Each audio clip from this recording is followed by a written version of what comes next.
And Brad. This is your place to explore faith, life, and everything in between. Text in your thoughts on today's conversation on 04888 185 00. Now, get ready to join the conversation right across Australia, right here on Faith FM. Good afternoon, Australia. If you are listening live, you are here with us on November the 1st. Yes, it's the 1st of November. That's right, at about 2:02 in the afternoon. If you're listening to a pre-recorded show, or not a pre-recorded show, a replay or a podcast or whatever it is, that's all right. We're still hyped to have you with us, and thank you for joining in and being part of the conversation family, I guess. Definitely. We love having you join in with us, and it's appropriate that you're part of the conversation family because that's what we're going to be talking about today.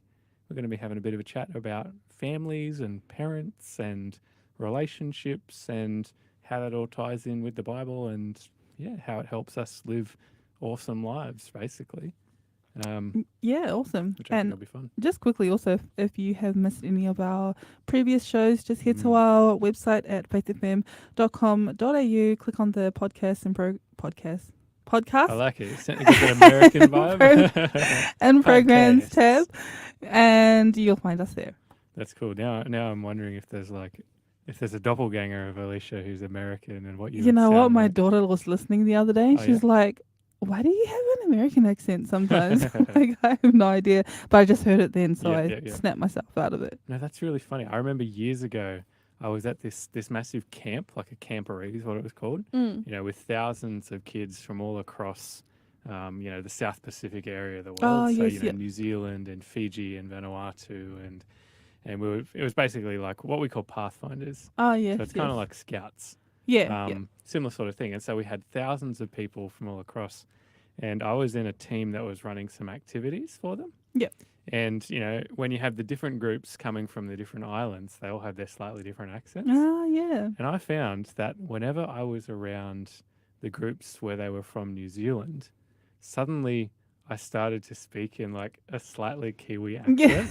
And I'm like, where is this coming from? That happens a lot, but it's funny, weird. I'm not around any Americans. Maybe I just watch too much YouTube.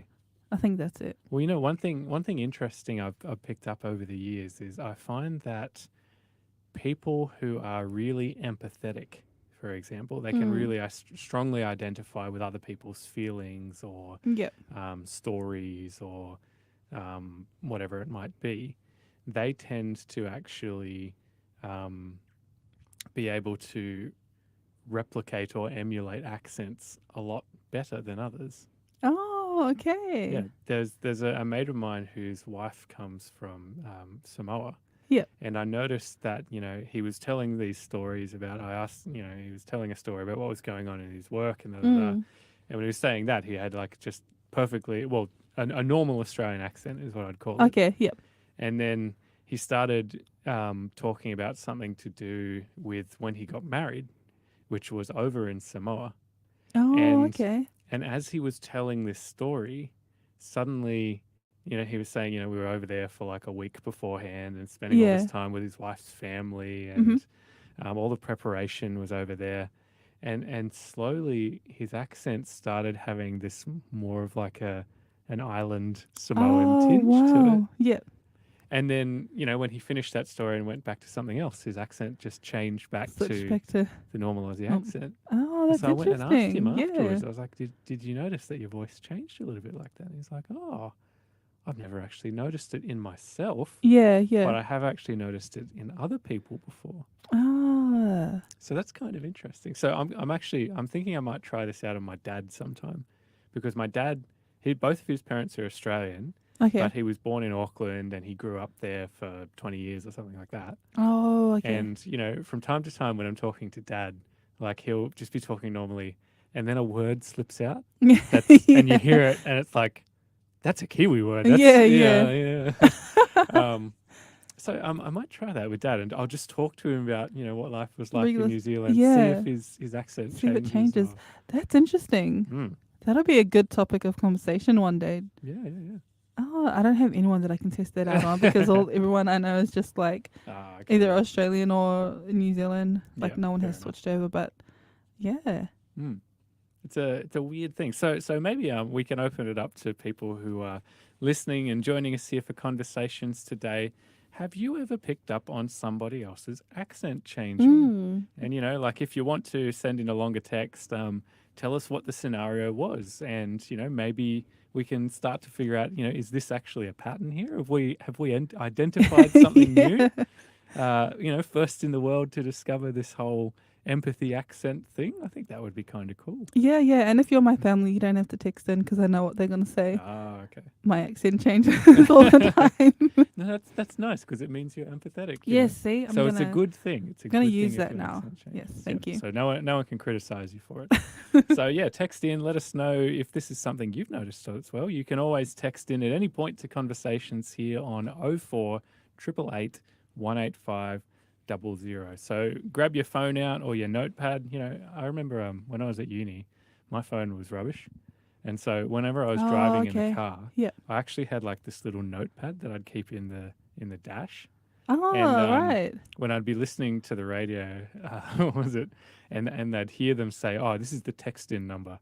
I would sit there as soon as I heard the number, I would mute the radio and then just repeat the number Over incessantly and until I yeah. stopped at a set of traffic lights, and then I'd pull out my notepad and write down the number and Oh, make sure I wow. actually had it.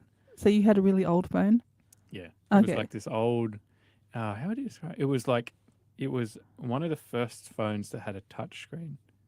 Oh. So it's this old Samsung phone. And you know how phones today, it doesn't matter how hard you actually press the touch screen, it doesn't matter. Yeah, yeah. Because it's what's called a capacitive touch screen. So it creates like a little electrical charge between your finger and the screen of the phone. Yeah. And that's how it detects Oh, where I you're gotcha. touching. Yeah. So this was a really old, like an older model of touchscreen. It was called what's called a resistive touchscreen. And so what that actually meant is you had two little layers of glass in the screen. Okay. And it was when those two layers of glass touched each other at a certain point, then the phone would go, oh, okay, so this is the area that's being pressed. So this is actually, how the touch thing would work. So you'd actually have to push it pretty hard. Really? Yeah, get I it could to work. imagine. Oh, I gotcha. And so it wasn't great.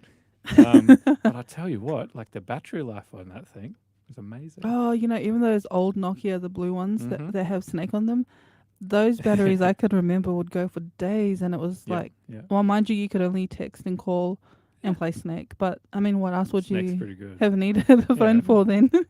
We have all these silly fancy games on our phone these days, but if you were the master of Snake back in the day, I was pretty good. yeah? Yeah, I filled up like a whole screen Oh, just once, but then they got cut short. there's no way to take a screenshot of it No, on those there was old just phones memories. to actually show people. Yeah. Oh, man, I love it. So the long and short of that is the text-in number for conversations is 04 888 185 00. So one more time, 04 888 185 00. And one more time, we want to know, have you noticed that people's accents changed? And is it when they're talking about like a story or an experience or a person? Yeah. We really want to know because we reckon we might be onto something here. We could be. This Yeah. could be like the start of Mm-hmm. our great discovery. Yeah. I love it. And that same number, that 04 888 185 00 number, is the one that you can use to text in for any of the free offers that we also have on Conversations. We make sure we have a good one every week. Sometimes it can be things like books, sometimes it can be CDs, sometimes it can be DVDs. Yep. Sometimes we just want to send you a link to something that we think is really cool that we've been talking about on the show today. Yeah, for sure. And, all of these offers, they are 100% free. You don't have to pay for postage or you don't have to pay for any of it. We'll basically go through all the details, make sure it gets shipped out to you and follow up to make sure it does. So Yes, if you've applied for a free offer on Conversations before and it hasn't quite rocked up, make sure you let us know because we want to make sure you get it. All the good stuff we're giving away. We don't want it going to Australia Post. And just waiting there for a very long time. Forever. Yeah, we want to make sure you get it. So when we're talking about this whole idea of, funnily enough, empathy and accents and things like that, Yep. I think it's actually going to tie in pretty well to the topic of today's conversation. And we've called the topic of today's conversation Family Matters. And, that's kind of like a double yes, I pun, gotcha. right? Yeah, yeah. Because it's like we're talking about matters related to family, but we also say that Family family actually matters. matters. Yeah. Yep. How many, like the more layers of meaning you can get into a title like that, the better. The better the title is. Yeah. Definitely. And so the reason I wanted to talk about this a little bit is because the other day on a podcast, I heard about a bit of research that had come out from what is called the Australian Institute of Family Studies. Mm. Now, this is actually a government institute here in Australia. Okay. Yeah. And what they do is basically like a longitudinal study of kids, right? Yeah.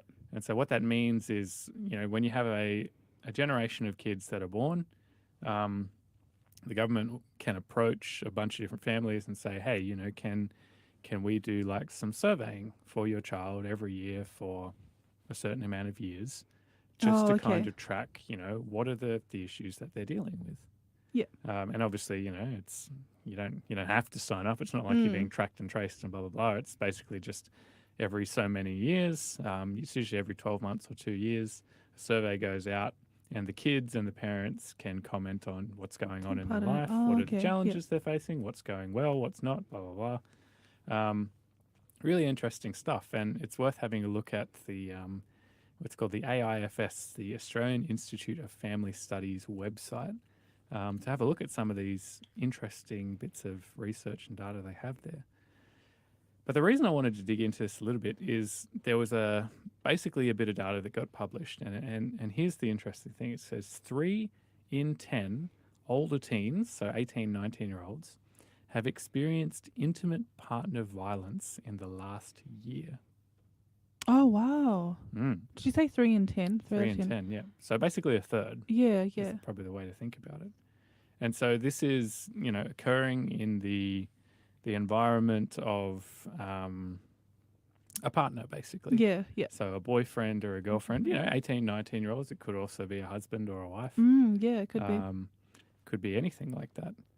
And so, so 3 in 10. So, like, if you think of 10 of your friends, if you're at university or something like that, it's basically, the odds are 3 of them are experiencing some sort of intimate relationship violence, which sucks, right? Yeah, that's quite a big number, and it sort of makes you think, like, what are the different things that lead to that? How can we either notice it and, like, in those that are around us, or how can we help, or how can we just help make that whole situation a little bit less than what it is. Yeah, and I guess, that ties in with the importance of, just being, I suppose, available for people to talk to. Yeah. To just show, hey, man, like, I'm here for you. I care about you, how are things going? And it's actually, it is actually okay to say, how's your relationship going? Yeah, yeah. Obviously, you want to do that with a person you trust. Yeah. And not just some random person or someone who might be manipulative or whatever. Yeah, yeah. But yeah, it's important to have people that you can talk to about your relationships. Oh, yeah, for sure. All right, you are listening to Conversations here today. That's what we're going to be talking a bit about after this song break. We're going to go and hear Jason Gray with Blessed Be. But yeah, you're here on Conversations. Stick around. We're going to have a great show today.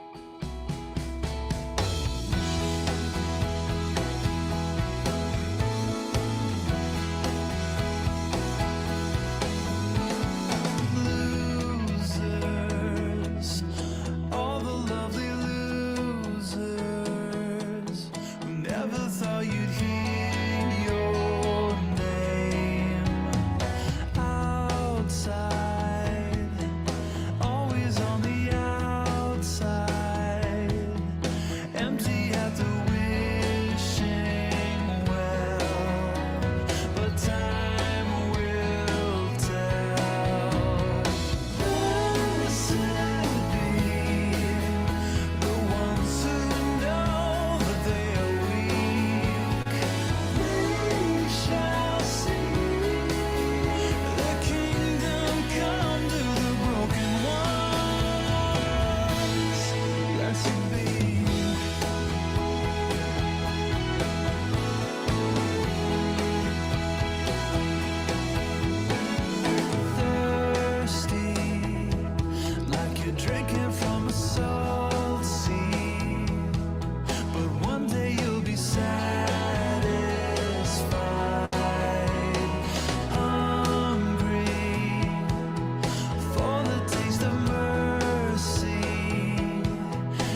we shall see the kingdom come to the broken ones. Blessed be the ones who know that they are weak. They shall see the kingdom come to the broken ones. Blessed be.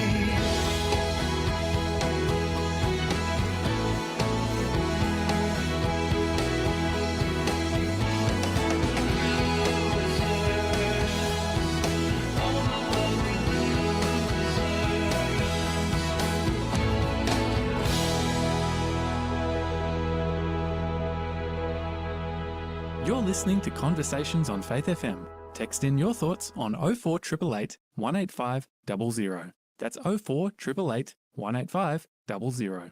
Hey, welcome back. You are indeed on Conversations here. If you're listening live, it is Wednesday afternoon at about 20 past 2 on the 1st of November. I figured like it's good for us to actually chuck this in there because that way, you know, if people are hearing replayed shows or whatever Yep. they can actually know. Because sometimes we talk about stuff and it's like, yeah, this paper came out today. And then you look at it, it's like, well, hang on a sec, you know, that came out like a week ago. Yeah. So, you know, we do actually do our best to make sure we're telling the truth here on Conversations. So we'll probably just plug the date in after every break, just in case people come in and out of our conversation. So today, November the 1st. All right, awesome. And like we said before, our text in number is 04888 185 00. If you are interested at any point in texting us in and letting us know how you are going, where you're listening from, we're always interested in hearing where our listeners are all around Australia, potentially even all around the world. If you're listening online to the live stream or tuning in via Facebook or YouTube, we'd love to know where it is you're listening from and if you're enjoying what we're talking about today.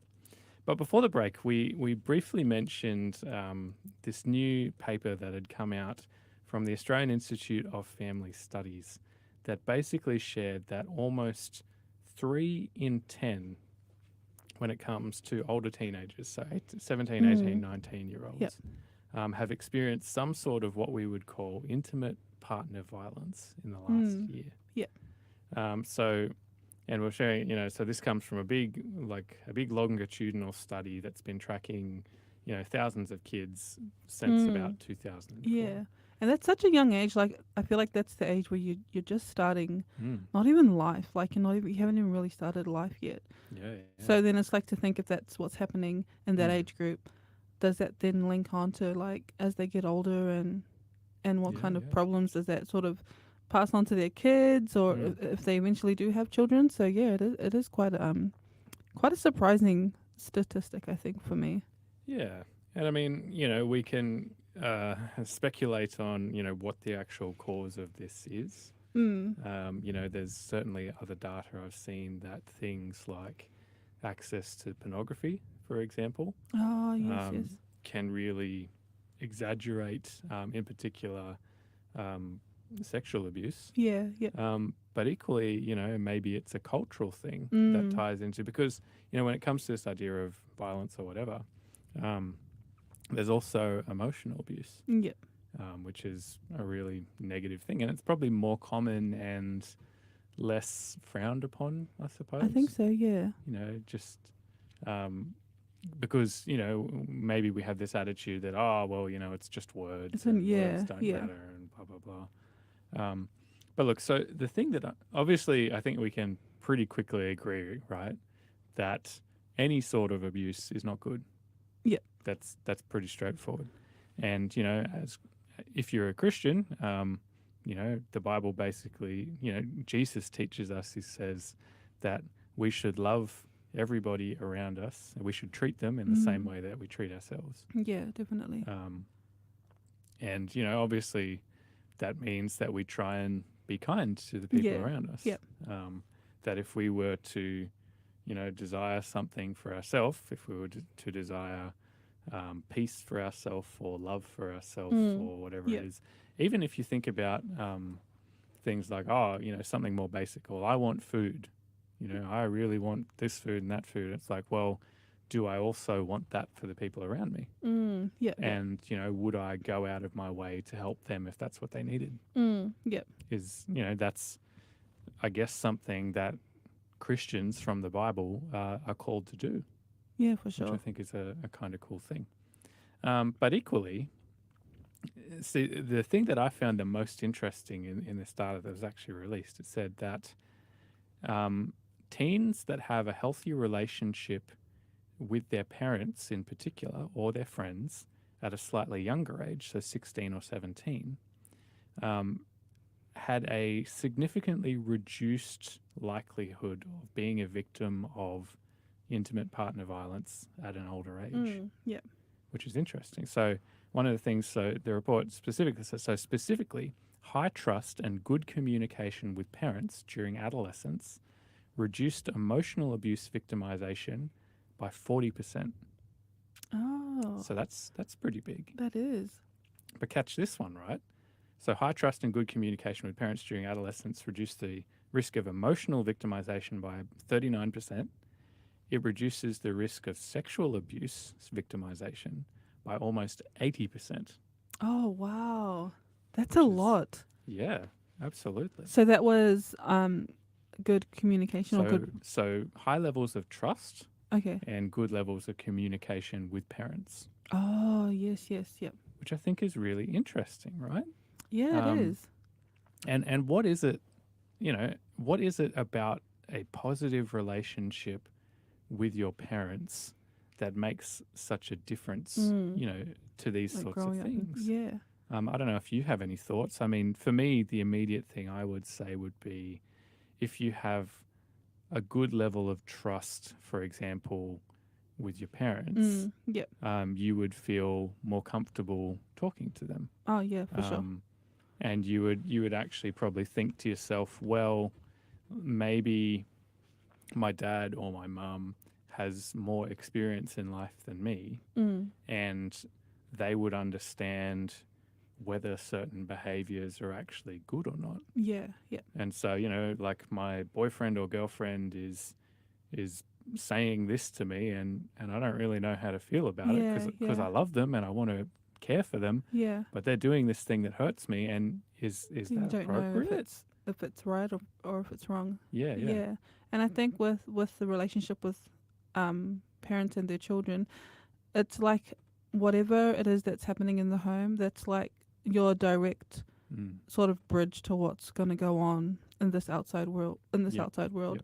So, like you were saying, that communication or that trust that children do have with their parents. Like I'm thinking of when I was like 16, 17, and just culturally, I think it was just hard to communicate with my parents on a level that I now know would have been is like a good thing. Yep. And just like you were saying with those stats that you were just reading, it just shows how important it is for us to bridge that, because ultimately how sort of we as children to our parents or as the kids that we are talking about in the stats, how the relationship they have with their parents will be sort of like a catapult for their other relationships that they have, whether it's with their friends, with their teachers at school, whether it's with their intimate partners. I think it is such an important thing. Yeah, absolutely. And I guess the alternative to this, for example, is if you don't have like a good level of trust and communication with your parents, for example, where else do you go for advice? Yeah, exactly. I mean, for me, I guess when I was growing up, for example, this was it would have been in the early ages of the internet, I suppose. So it would have been weird to be like, this person's yelling at me and saying these things, or like physically abuse or whatever it might be.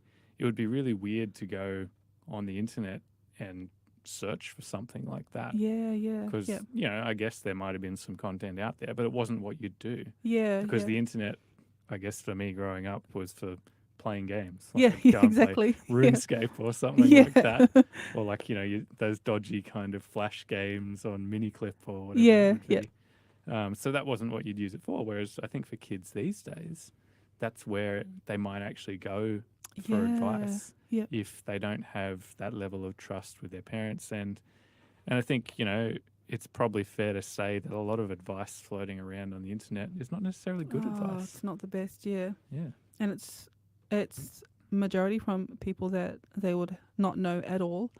And I think with the internet, it just shows sometimes, like influencers, for example, they would show like Yep. the 1% that's amazing in their life, and then like the rest they don't show. So kids are seeing their life and thinking, okay, only good stuff happens to them. So whatever they say, that must be, the sort of advice that I need. So yeah. Yep. And equally, I guess with influencers, I hate that term. But anyway, I don't know how else to yeah. to call them. You always have your influencers, you have your thought leaders. Yeah. If you have a term for that sort of thing that you hate, feel free to text in. Or if you hate the term as well, text in. Let me know. I want to know if I'm the only one who finds the term influencer really annoying. Yeah. 048888 18500 is the number you can text in. I'd be curious to know. But yeah, what do influencers do, right? For the most part, they're actually selling stuff.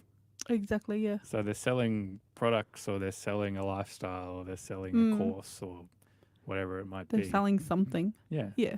And so they don't actually have the right intention in mind when they might be sharing whatever advice it is. Yep.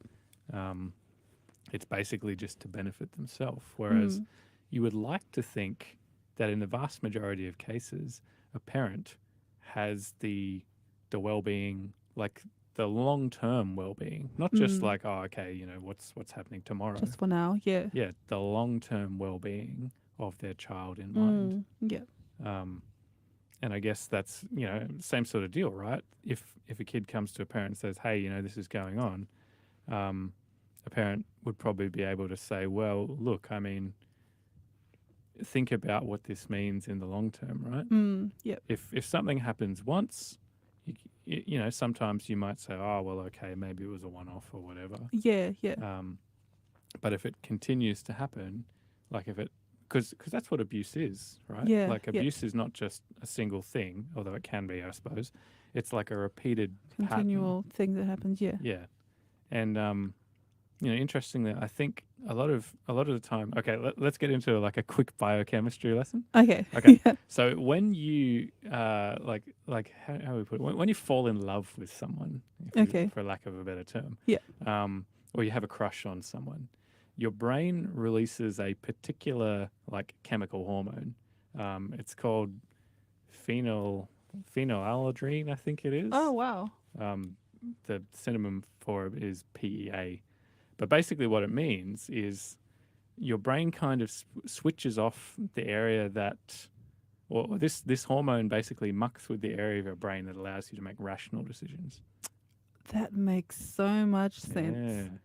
Oh, so that's actually a thing. Yeah, I always thought it was just like a saying that people would say, love makes you do things. And yeah. So it's like scientific. Yep. Oh, and wow. There's a doctor whose name is Arlene Taylor. She goes into all sorts of the brain research to do with relationships and these kind of things. Yeah. But basically what it means is that because it's really hard for you to think in a rational way, especially in relationship to this person. Yeah. You I'm trying to think of how to put this in the right way, because it's a tricky thing, but it's like you might not see the negative things that they're doing, or if you do, you'll just go, oh no, that doesn't matter. That's not who they are. Da, da, da. And then it's often only like a year or two down the track, because that's basically how long it takes for your hormonal system to stop producing this infatuation hormone. Oh, I gotcha. That you actually start to suddenly realize, actually, I don't know how I feel about this. Yeah, What's going on here? And it's interesting. I've noticed, in a lot of other people know that when they get into a new relationship, they'll often last for this kind of duration that we scientifically know is how long this infatuation hormone sticks around. Wow. I always call that the honeymoon stage. Yeah, well, that's of kind of like what it any is, right? relationship. Yeah. Yeah. So it's funny thing. Anyway, we'll get back to talking about this a little bit more after the break, and then we'll start to dig into the Bible and what it starts to say about relationships and parents and kids, because it's a really interesting thing, I think, and a valuable thing to talk about. Definitely. All right, cool. We're going to hear now Jaden Lavick with Take My Life. You're on Conversations here on Faith FM. Take my life and let it be consecrated, Lord, to Thee. Take my moments and my days, let them flow in ceaseless praise. Take my hand and let them move at the impulse of Thy love. Take my feet and let them be swift and beautiful for Thee.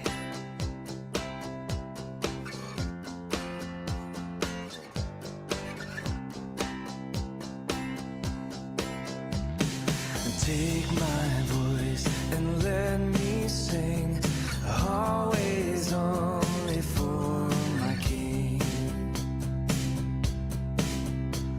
And take my lips and let them be filled with messages from Thee. Take my silver and my gold, not of my word I withhold.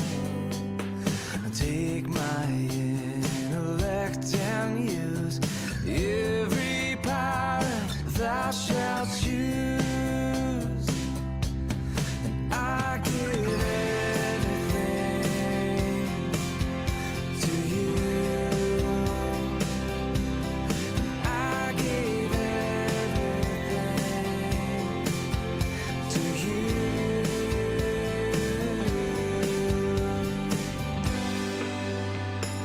Take my will and make it Thine. It shall be no longer mine. Take my heart, it is Thine own. It shall be Thy royal throne. Take my love, my Lord, I pour at Thy feet its treasure store. Take myself and I will be ever only all for Thee. I give everything to You. I give everything to You. I give everything to You. Oh, I give everything to You.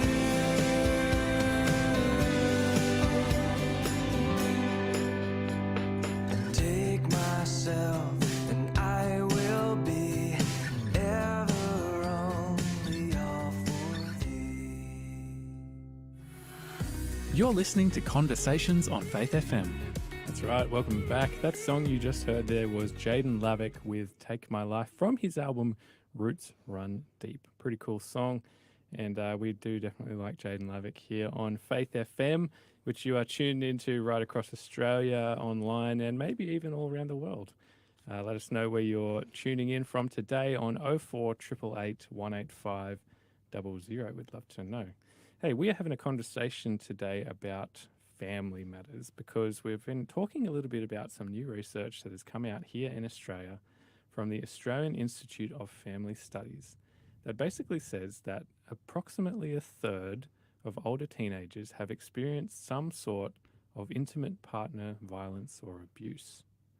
And the interesting thing that we are drawing out of it in particular is that teens with a level of trust and good communication with their parents during these teenage years reduce their risk, basically, or their rate of victimization for either emotional abuse or sexual abuse by 40% or up to 80%, which is definitely like Yeah. meaningful, right? Yeah, I definitely. mean, if I had like any area in my life where someone said to me, "Hey, if you have this, you can reduce your risk by 80%," I'd be Oh, like, "Sign me up, done. baby." Yep. Yeah. Like I don't know what it is, but and in so much as it's like having a good relationship with somebody reduces your risk of being hurt Yeah. by Yeah. like 80%. I'd be like, hey, that sounds pretty good to me. Yeah, yeah, definitely. We have a just quickly a Hmm. listener has messaged and she says, "Thanks for talking about this. I found myself deliberately being single because I noticed I was attracted to partners who were like the dysfunctional, violent way I grew up." Yeah, that's tough. Thank you for whoever texted that in and being willing to share that. It's definitely not easy, right? Yeah, yeah. And I think to a large degree, we often fall into the same sort of model that our parents represent. Oh, yeah, definitely. And the Bible actually does comment on this, and we're going to go into this a little bit later in the show because the Bible comments on the idea that the sins of the parents often tend to flow down in the generations after them. Yes, yes, yep. And there's definitely research that's been done on the brain, like neurological studies that point to the fact that our brains resemble our parents' brains. Oh, And wow. and what that practically means is that some of the habits or the experiences that our Yeah. parents have had actually do impact the way we think or act or whatever it might Oh, be, okay. which is really interesting, right? Yeah, yeah. Because so let's say you've had or think about like the whole generation of people that fought in World War One, for example, Yeah. and all of the the trauma and crazy stuff that they That would went have come with through. it. Yeah. What that actually means is that would have impacted the generation that came after them. Oh, wow. And so those other people, even if they may not have known where it had come from, Yeah. they, in their thinking and in their habits, they may have been um, inclined to, I suppose, how'd you put it, dealing with traumatic events in the same sort of way. Mm. And like if you read a lot about that kind of the post-war generations of all sorts, right? Yeah, yeah. The post-war generation after World War II is called the silent generation. Oh. Interesting. How does that all fit together? Yeah. Why were they silent? Maybe that's the way they dealt with the problems. Yeah. But anyway, I think maybe later in the show, I'll actually share a link to the website of Dr. Arlene Taylor because it's from a lot of her writing and her research and her presentations that I've learned some of these interesting things about neurology and the way our brain works in relationships and all that sort of thing. And it could be something that could be beneficial to you in terms of understanding, if you're coming from a place of not wanting to be in a relationship because of the trauma you may have experienced as a kid or the concern about what's going to happen and why do I feel this way and et cetera, et cetera. There's some really good stuff that she's written that I think could be really helpful for you. So maybe that can be our free offer for today. It'll just be a case of texting in and we'll send you a link to the website. Straight away. Check out some of the cool stuff. So we'll share that because I only just thought of it. So I'll set up the free offer for that during our next song, and then that way you can just grab it pretty much straight after that. But yeah, so let's go back to what we were talking about before. Just this whole idea that having a positive relationship with your parents, it's basically saying here like high levels of trust and good communication are the two things that this particular study highlights as being the most important things when it comes to reducing rates of victimization for either emotional abuse or sexual abuse. Yeah. And we were commenting before on the idea that, maybe that's because parents have more life experience. We talked about this idea of like the infatuation phase, where we don't see things clearly, But if we have a good positive relationship with other people around us, they can help us see things. They can see things more clearly, and they can help guide us and whatever it might be. Yeah. And it's sort of hard because sometimes parents aren't in that sort of mindset to be able to have that communication with their children, and then that too as well creates another cycle that just keeps going around. So sometimes I think as children, when we then have our own kids, we sort of become cycle breakers. That's a term, but yeah. Well, it's funny. I was looking at some other data from like this same institute, the Australian Institute of Family Studies, commenting on the level, like whether kids viewed their, their parents and kids viewed their relationship as, positive or negative or kind of just a neutral thing. Yeah. And it's interesting that basically as there's a certain period, right, of basically for the most part, most parents and kids are pretty satisfied with their relationship up until this particular age bracket of about 13 to 17. Oh, I gotcha. And that's when all of a sudden, things start to be a bit more rocky. Yeah. And, it goes from, when kids are primary age, 5 to 12, for the most part, it's something like, I'm looking at the numbers here, it's about 80 to 85% are either satisfied or very satisfied with their relationship. Okay. Yep. And then you get to the 13 to 17 age group, and suddenly you have a much bigger percentage that are, very unsatisfied with their relationship with each other. Would that be because, like, I'm just like speculating now, but would that be because sort of as you get older, you're stepping into adulthood?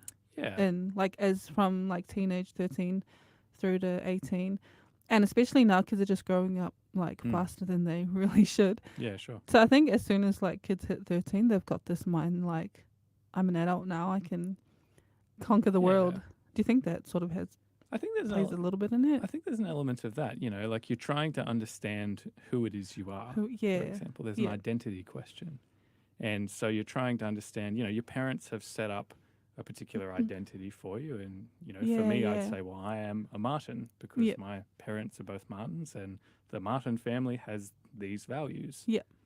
And all of a sudden you're starting to go, well, those are my family's values, but are they my values? Yeah. And so you might start, kids start to push boundaries and say, well, is this appropriate? Is this appropriate? And trying to understand, what and why, for example. Yeah. And I think, every single person actually goes through that sort of phase because we're all trying to understand who it is that we are as a person. And I guess, as a Christian, that's why it's really valuable to understand that, even from the very start, right? God created all of us, every single human being, in his image. Yeah. And that's not necessarily referring so much to a physical likeness or anything like that. But it's talking about, for example, our need for relationships. Yes. Which is interesting, right? Because if we were created in God's likeness, see, here's an interesting thing, right?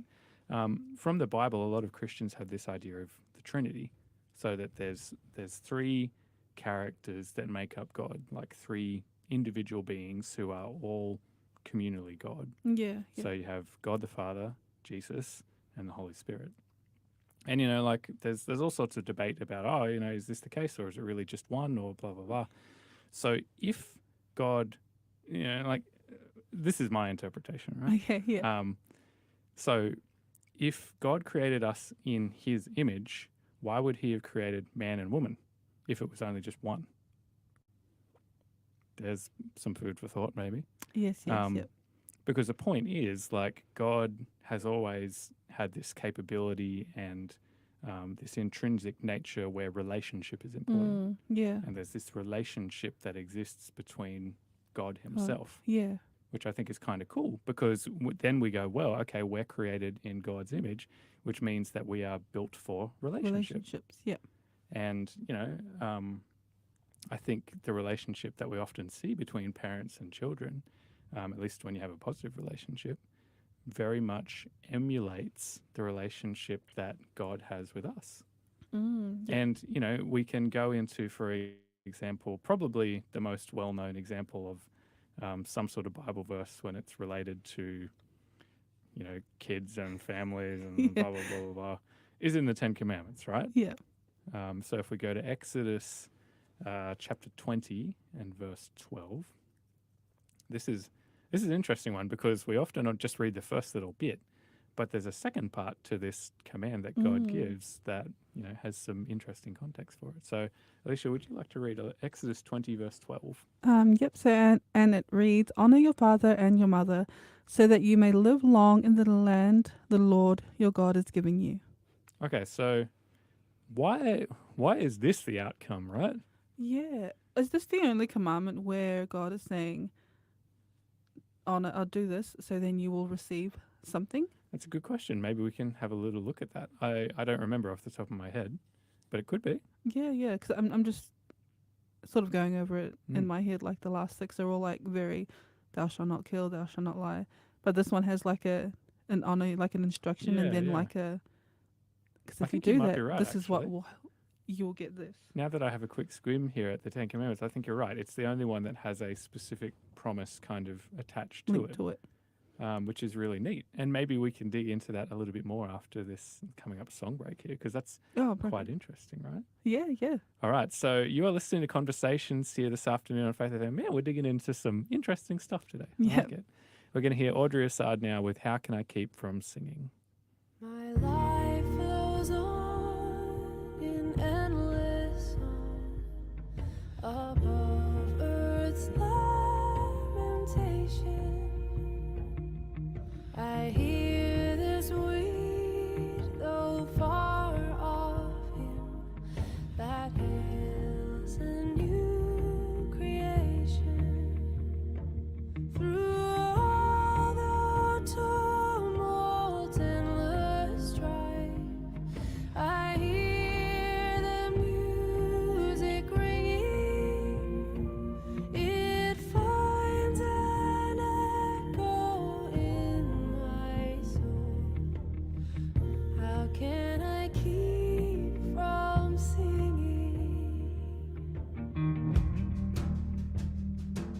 What though my joys and comforts die? The Lord my Savior liveth. What though the darkness gather round? Songs in the night He giveth. No storm can shake my inmost calm, while to that refuge clinging. Since Christ is Lord of heaven and earth, how can I keep from singing?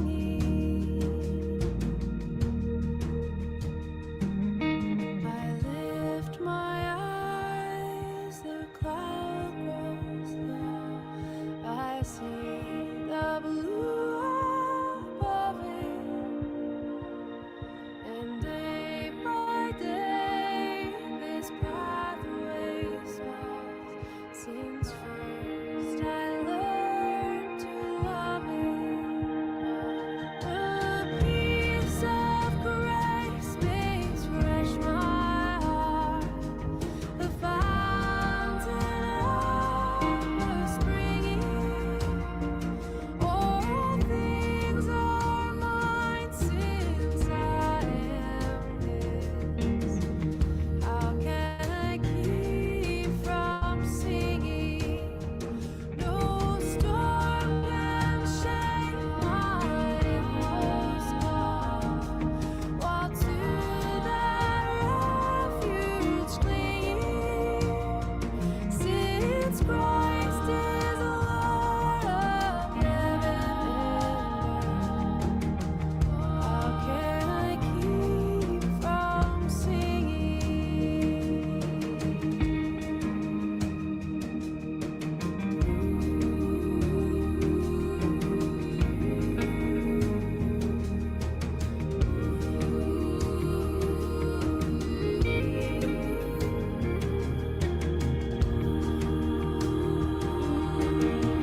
That song you just heard there was Audrey Assad. You're with listening to Conversations on Faith FM. Text in your thoughts on 04888 185 00. That's 04888 185 00.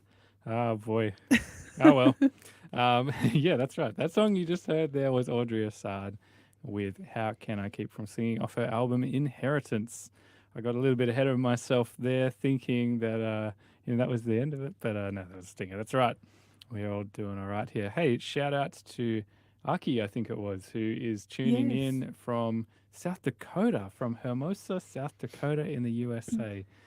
So awesome to have you on the show, mate, and I hope you're enjoying the conversation today. Or tonight. Or We had a quick Google of like point, the time that it would be in South Dakota, and we saw that it's like late in the evening. So nice. Well, I can't think of anything better than lying in bed and having a nice listen to Faith FM. Yes, yeah. So, well, hopefully we're not putting you to sleep. Hopefully we're keeping you up and engaged, But yeah, thanks, mate, for tuning in here on Faith FM on Conversations. We love having people joining in from all around the world, and that's one of the cool things about what it is we get to do here. So, yeah, I'm pretty stoked. All right, so before the break, on the show today, we've been talking a bit about like this whole idea of family and why family matters, and in particular, this idea that, from the study we saw that positive relationships between parents and teenagers can drastically, up to 80% reduce their risk of abuse in relationships. Yeah, and that's a massive percentage. Oh, yeah, it's unreal. And so that's why what we wanted to start digging into a little bit more is what the Bible says about this. Because, if you're a Christian, you believe that the Bible is a source of wisdom from God, basically, that helps us understand how to live the best life possible, how to have the best relationships possible, how to have the best health possible. You name it, it's in there. And the most well-known Bible thing, I think, or Bible verse, or however you want to put it, when it comes to relationships between parents and kids, is one that's found in the Ten Commandments. And this is in Exodus 20, verse 12. So, Alicia, do you want to read it for us one more time? And then we're actually going to explore this a little bit. Yeah, sure. And it reads, "Honor your father and your mother, so that you may live long in the land the Lord your God is giving you." So, what on earth is the link between honoring your mother and father and living for a long time in the land that God is giving you? Yeah. Because at first, I'd kind of look at it and go, hang on, what does that have to do with anything? Yeah, yeah. Is it just kind of unrelated and God's just chucking it in as an extra kind of reminder? Just saying, hey, I've brought you here and here's the deal. Like, if you don't obey me, I'm going to kick you out. Yeah, yeah. Is that what he's saying, do you reckon? Or yeah, and sort of just going one step back yeah, a bit. Go ahead. What is honoring? Like, we have honor your father and your mother, because growing up, sometimes, if I'm being honest, and like I hear that all the time, but then sometimes I would see like parents not doing what they morally should be doing, like for their children. So does that just mean just listening and obeying and like doing every single thing that your parent says, or is there some kind of line or some kind of guide? Yep. Yeah, see, that's a good point. And I think the answer to that is kind of tied in with, the rest of the Ten Commandments, right? But even within this verse itself, it's commenting on this idea that your days may be long in the land that the Lord your God is giving you. Yeah. So God isn't saying, okay, you're going to do this because your parents treat you in a certain way. Yeah. So God's not really actually saying that any of the way that he calls us to act towards others hinges on the way that they treat us. Oh, gotcha. Which is interesting, right? Yeah. Because in the world we live in, I think it's a kind of a case of, well, if you're nice to me, you did mean to I'll me, be nice to you. Yeah, But if you don't treat me nicely, well, I'm not going to treat you nicely. Yeah. And that kind of makes sense, the whole tit for tat mechanism, or whatever you want to call it. Mm-hmm.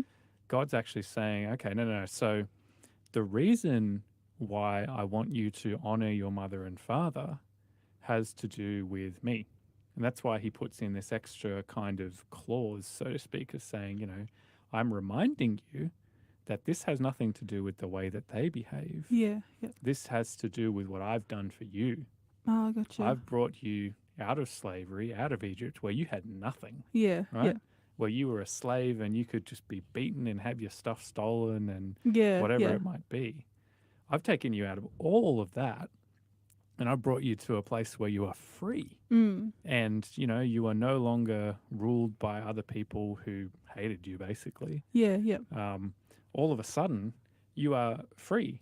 And so what I'm calling you to do is to reject all those old patterns of behavior where, if you're a slave, if your master says to you, okay, well, beat up your dad, you didn't have a choice, right? Yeah. And I mean, ultimately, like, who cares about your parents if you're a slave? Yeah. Yeah. Because your parents aren't the ones that look after you. They're not the ones that you have to obey, etc., etc. Yep. So why on earth would you bother honoring them? It makes no sense. Why would you bother trusting them? Why would you bother listening to what they say? Because they're not your master, if you want to put it that way. Yep. But God is saying here, okay, when you are in my kingdom, when you are one of my followers, what I want you to do is treat your parents with respect. And equally, there's a measure of, like, in terms of the understanding here, it's not so much just like be nice to them, treat them with respect.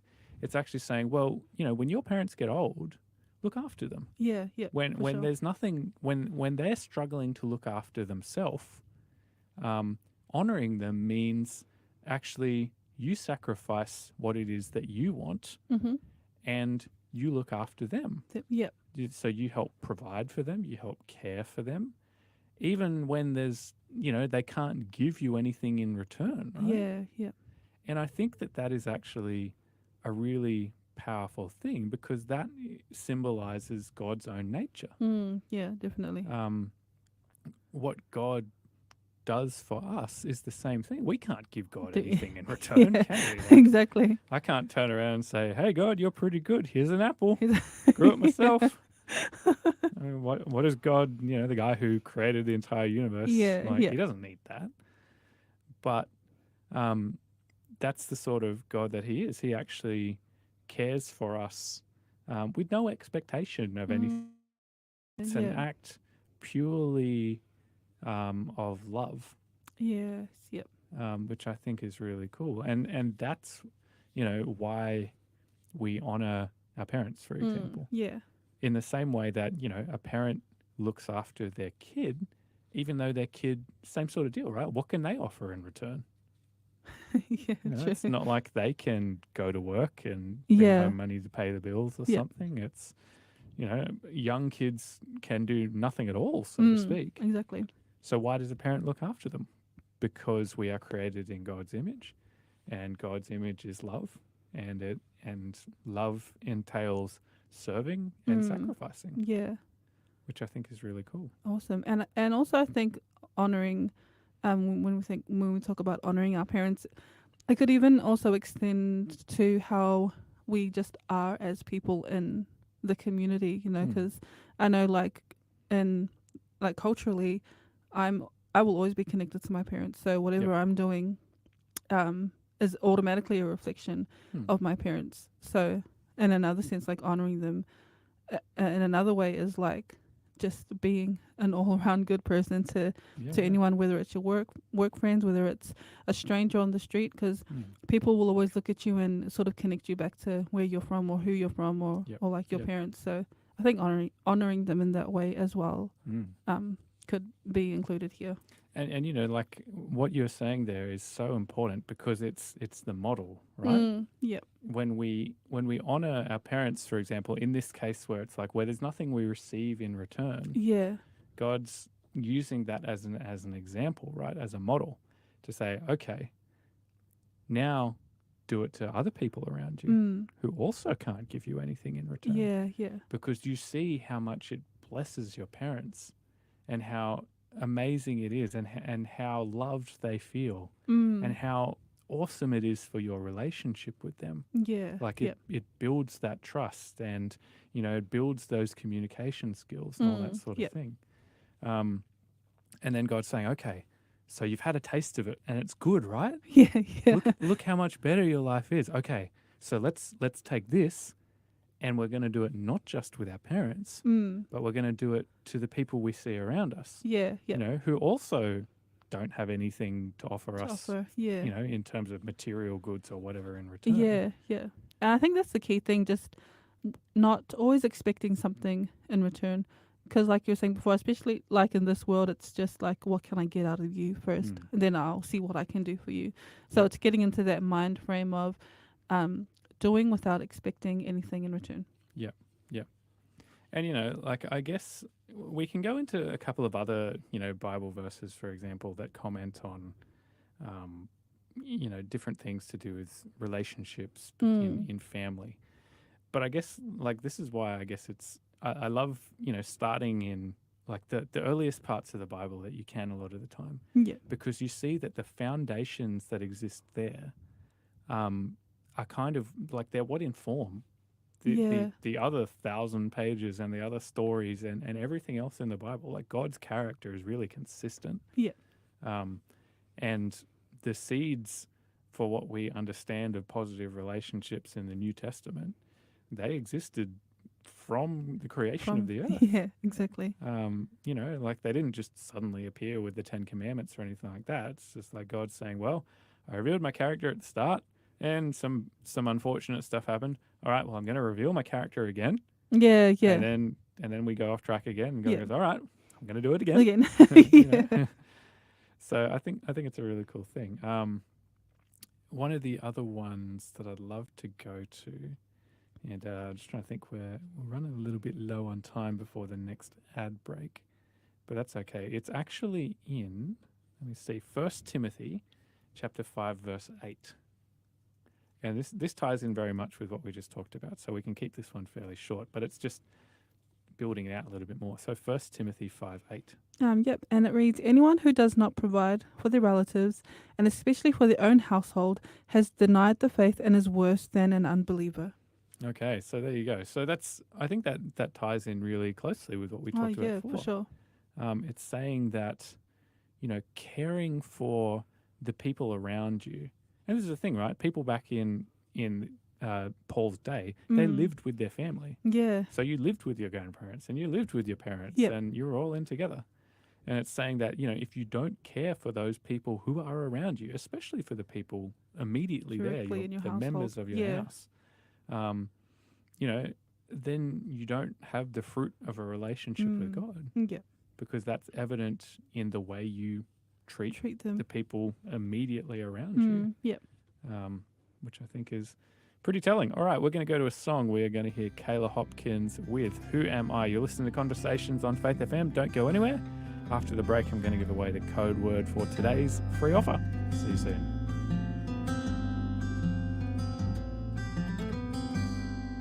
Over time you've healed so much in me, and I am living proof that although my darkest hour had come, your light could still shine through.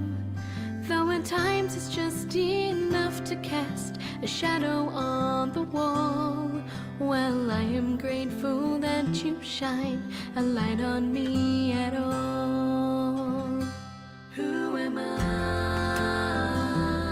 that you would love me so gently? Who am I that you would recognize my name? Lord, who am I that you would speak to me so softly? Conversation with a love most high. Who am I?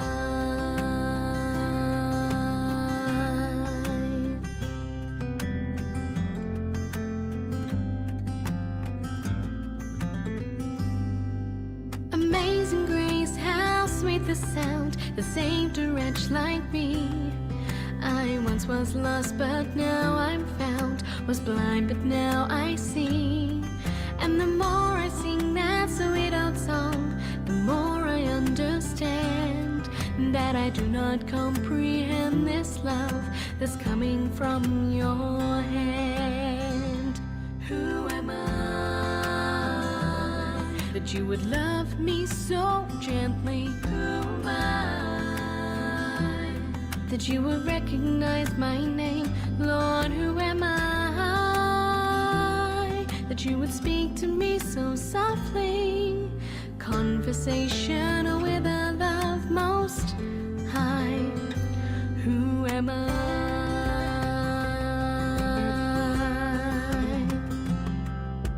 Grace, grace, God's grace, grace that is greater than all my sin.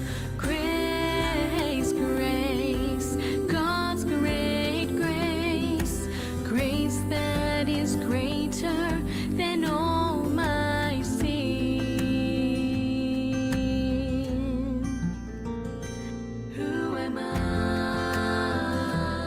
that you would love me so gently? Who am I that you would recognize my name? Lord, who am I that you would speak to me so softly?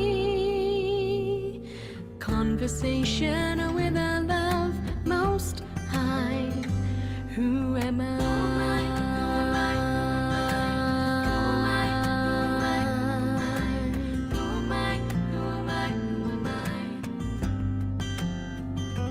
Who am I?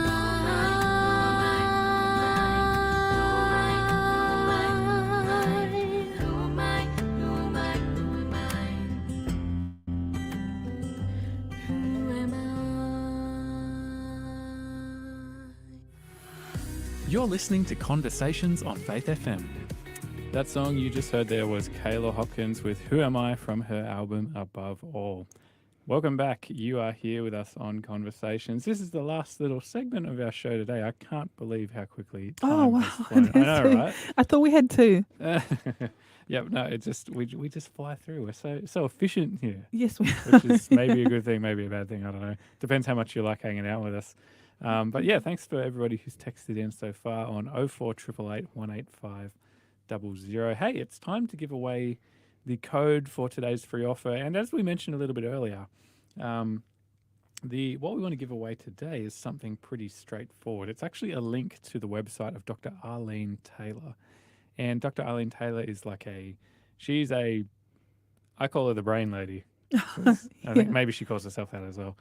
But she has done a lot of research into areas like neurology, understanding how our brains work, and in a really, she explains things in a really good way. That is straightforward, simple to understand, simple to apply. Oh, perfect. And, you can go through and just read some of the articles. She's got a YouTube channel. Oh, okay, all sorts cool. of really good stuff. She's a Christian as well. Yep. So what she shares comes from this perspective of, why do certain things work in a certain way? Well, here's what happens chemically and neurologically. Yeah. And here's how it ties in with the Bible. Oh, awesome. Which I think is really cool. Yeah. So if you would like to get a link to this, here's the problem, right? As I was setting up the free offer, I started reading some of these and I was getting distracted because it's really interesting stuff. But if you would like to get a copy of the code, if you would like to get a link. Yes, you know what's going on. Brains all over the place. To this website, which you'll love having a look through and reading and watching all the great YouTube videos. What you want to do now is pull out your phone. Not if you're driving, but anywhere else, it's all good. And you want to text today's code word, which is C1101. So C for conversations, 11 for November, because November is the 11th month, 11, and 01, because today, when we're doing this show live, is the first day of November. Yep. So that's how you can understand, if you're listening to the live shows, how all of our code words work. So you don't have to get confused later on. Oh, what was the number? You just remember C for conversations. Yep. Then the numbers for the month. Yep. And then the numbers for the day of the month. So C1101. And you can text that to our show number, which is 04888 185 00. And it's going to fire that link straight over to your phone, and you can start digging in and checking out some of the great stuff there. And Awesome. yeah, there's a really good article on the website that's called The Love Tsunami, which I think, this is talking about some of the things we mentioned earlier in the show to do with the chemicals that happen and the hormones in our body when it comes to infatuation or having a crush on someone. And understanding how all that kind of works. It's a really, really neat article. So if you're looking for that one, you go to the one that we've sent you, and then you go to relationships, and then there's an article called The Love Tsunami. Oh, wow. I'm on the website right now, and there's a lot of information. And it's all good stuff. Wow, that is so good. Yeah. Yeah. Lots of subtitles, like there's forgiveness, there's laughter and learning, there's parenting, there's price of pandemics, just for a small example of what's there. There's travel, so I think there's a little bit of something for everyone in there. Yeah, absolutely. Creativity, understanding addictive behaviors, emotions, energy, grief, hormones, all sorts of just really good stuff. So definitely check it out. One more time, the code word to get the link to that website is C1101. So C1101, and you text that to our show number 04 888 185 00, and go check that out and let us know, if there's particular ones you like. I'd be very curious to know which ones you think are the most interesting to you. And there could be even some in there that will be good for a conversation topic. So if there's something that you see that is interesting, and you might want us to have a conversation about it in our future shows, you can text that through as well. Yep.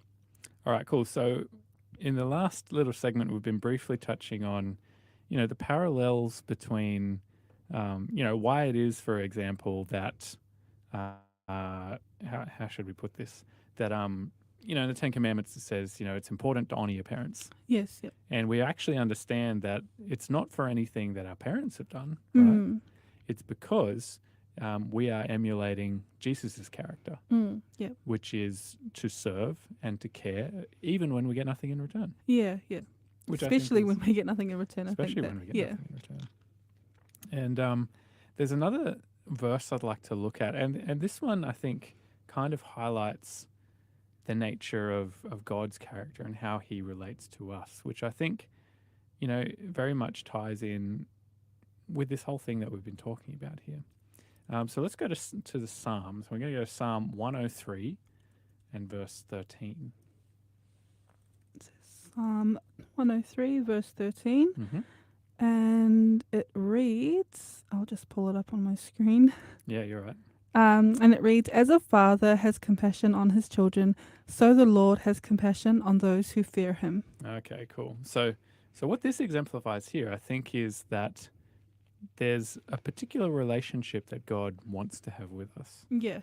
And there's, yes, there are particular ways God desires that we act towards the people around us. But it's not just, you should do this because I tell you to. Yeah. It's, I want you to do this because this is how I treat you. Yeah. Like, I want you to show mercy and compassion and love to the people around you because that's how I treat you. Yeah. And because, that's the best way to build up someone's character, which I think is pretty cool. Yeah, and it's interesting how God sort of wants us to do these things for people that we can physically see right in front of us. I think sometimes we think that God is just some fairy tale mystical being that's not a real thing. So it's like, if we're able to do this for someone or for people that we can physically see, then that in turn sort of goes over to how we treat God, essentially. Yeah, it's true. And, it's a challenge, right? Because obviously God's saying, here's the example.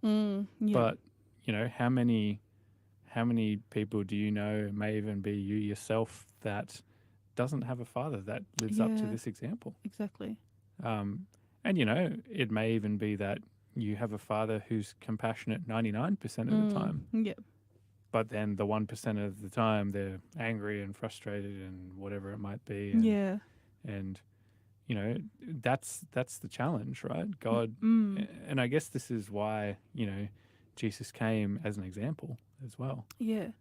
To show what it truly means to be compassionate. Yeah, exactly. And I think God knew that parents are never going to be perfect, and like, just as humans in general, and if we know how to treat those imperfect people that are responsible for bringing us into this world, I think that he's really fine-tuning our characters sort of on that level. Yep.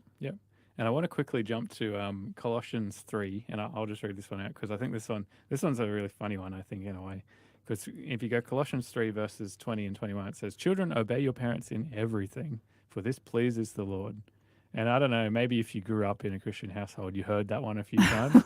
The Bible says you have to obey me in everything. So don't you do this. Yeah. But equally, the second part of this is it says, "Fathers, don't provoke your children because they'll become discouraged." And what does that mean? Because they'll become discouraged in what? They'll be discouraged in actually obeying their parents. Yeah. So, it's this same deal in everything, right? God never just says, you should do this. Yeah. Why? Don't know. Yeah, it's never unfair when God tells us to do something. He's saying like, the reason kids like it's a relational thing, just like all of these things, right? It's, when we encourage each other in a relationship, when we seek to sacrifice and serve and build each other up. Yeah. And it's like, wow, suddenly the relationship is great. Yeah, and, and these things we were talking about before, when both parts of a relationship are seeking to build the other party up, build the other person up, bless them, encourage them, sacrifice for them, serve them.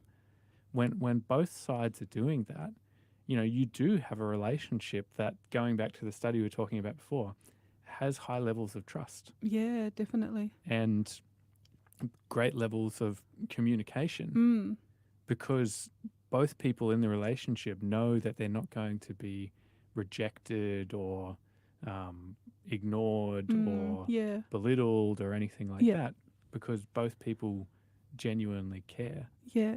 And, maybe in the world as we know it, there's no real rationale for that, because it's like, oh, just do whatever you want and do whatever's good for you. Yeah. But the Bible's set of principles is saying, no, like that's not actually going to be a good thing if you just do that. Yeah. And it has a huge ripple effect too, because children and parents, not only do they sort of like associate with each other, they too then go off to have their own lives or their own families or their own workplaces. So it's like how we were saying before, that foundation in the home is so important to the way that we sort of connect with the whole world, essentially. Yeah. It's funny. I was having a conversation with someone a while ago, and this is like from a purely economic kind of frame. Yeah. They were saying that families, the most successful families in the world, have to maintain their relationships in order to, and this is the most economically successful families, in order to actually keep the wealth in the family. Oh, I Because what happens otherwise is like, when the family relationships are bad, Yeah. suddenly it's like, well, when the parents aren't interested in saving stuff to give to their kids and bless them and build them up, it's like, no, they have to do their own thing. Yeah. And the kids are like, well, I don't care about my parents, and they're just old and rich, and then the parents will spend all the money that they save, and suddenly it all just kind of disappears and breaks down, et cetera, et cetera. Yeah.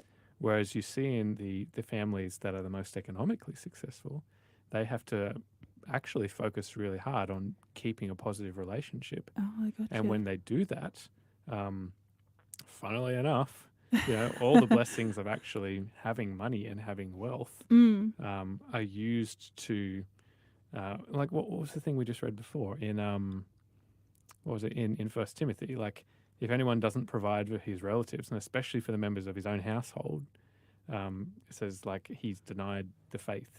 He's ignored God's character. Yeah. Because God's character and his intent for even the things like money or like a house or whatever it might be, exactly, is the purpose of it is not just to be, look how great I am, just to get and it, care for myself, yeah, and et cetera, et cetera. It's actually, the purpose of this is to care for people. Mm, It's to yes. care for my family. It's to bless my family. And then it's to bless my relatives as well and make sure that they are kept in good Looked health after. and taken care of. And, Yep. and then to bless the other people around them and to keep on going further and Yeah, further out. yeah.